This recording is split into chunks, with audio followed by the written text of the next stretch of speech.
Okay, so now I want to sort of revisit a topic that we've covered before. So this is characteristic X-rays, and I put up this figure 6.1 from our book, to kind of illustrate the process. But this is something that we've talked about before, particularly when we talked about how we generate characteristic X-rays for X-ray tubes. And so the same thing applies, but I just want to revisit it in this case. So the first part is we have an incident electron or photon. So it can be an electron or radiation of high energy, such as X-rays. So this is coming into our atom here. So this is just a simple Bohr schematic of an atom with our various shells that we have. And so the steps that we can talk about for the characteristic X-ray process is, again, incident electron or photon. We can even have neutrons, but we don't really need to talk about that. Basically, these high energy particles strike an electron in the inner shell. So basically the one that's shown here. So it strikes this electron, and if the energy is high enough, it basically creates a free electron. So that electron comes out here.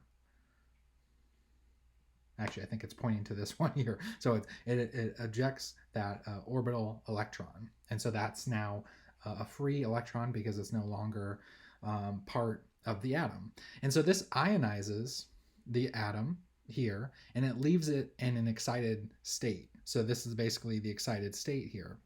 You see that there's a vacancy in this inner shell, which is the K. And so what happens is that this excited state, it's going to want to go back to its normal state or relax. And so one of the outer shell electrons is going to refill the inner shell electron. And so that difference in energy between those two levels produces a photon. So that's the photon generation that they're talking about. And that little squiggly line is kind of what that's shown. And that the energy and the wavelength of that photon correspond to the energy difference between the two states, the relaxed state and the excited state. So the energy of where the electron comes from and where it goes to. So that's the energy difference that we get, and that's the characteristic part of this scenario. Okay, so just a couple other points to point out. So we have the photon that's produced, so this squiggly, represented by this squiggly line here. So this photon that's produced, if it's of high enough energy, it can actually, through this process here, knock out another electron. So if it has high enough energy, it can do the same process again, where it interacts with one of the electrons, knocks it out, and creates a vacancy in that outer shell. So when this happens, that electron, that freed electron that we see here, is known as an Auger electron. So it's a French word for French scientists, so we call it Auger and not Auger, if you're wondering about the spelling there. So this is what we have here. And so there's a whole field of Auger electron spectroscopy we'll talk at the end of the semester about, which can actually be used for chemical analysis, what elements we have, and particularly it's very useful for looking at surface phenomenons. So that's another thing that can happen.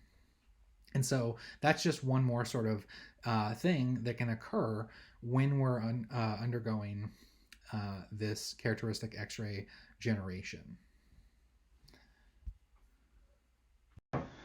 So as we saw in the previous slide, the energy difference between electron positions is what gives us the energy value for the characteristic X-rays. And we have obviously a relationship between energy and wavelength when we're talking about photons. So our wavelength for this characteristic X-ray is equal to a constant B over Z, which is our atomic number, minus sigma, which is another constant, and that term is squared. So both B and sigma are constants, and they depend on specific shells in the electron. So this equation here that gives us the relationship between the wavelength, and therefore also a way of looking at the energy, and the atomic number is known as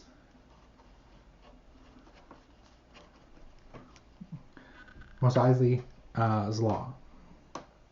So this is what gives us the relationship between atomic number and the wavelength of the characteristic X-ray.